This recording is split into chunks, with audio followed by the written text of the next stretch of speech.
আসসালামু আলাইকুম রহমতুল্লাহি ওয়া বারাকাতু। আর ভাই ও বোনেরা সবাই আছেন নি ভালো? আশা করি সবাই ভালো আছেন। আজকে চলে আসছি আরেকটা ভিডিও নিয়ে আপনাদের মাঝে। যদিও আমি লাইক কমেন্ট পাই না, তারপরেও আসি সবার সাথে ভিডিও শেয়ার করতে আমার কাছে ভালো লাগে।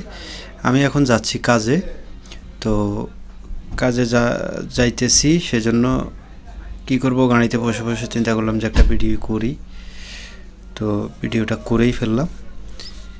যাই হোক, রাস্তাঘাটের অবস্থা ছান, কি সুন্দর রাস্তা, কি সুন্দর গাড়ি চলতেছে, কোনো যাই নাই, কোনো যানজট নাই। আর আঙ্গ বাংলাদেশে হইলে এক কানের হতে দিয়ে এক কান লাগাই দিল ছান, কি সুন্দর গাড়ি তালে গাড়ি যাইতেছে। যাই হোক, চলি এলাম কাজের গোড়াত। প্রথমে আরে যে কাজ দিছি কিয়া মালটাই গুনবে গুন্নি ডাস্টবিনও হালাই ফেললাই। এইখানে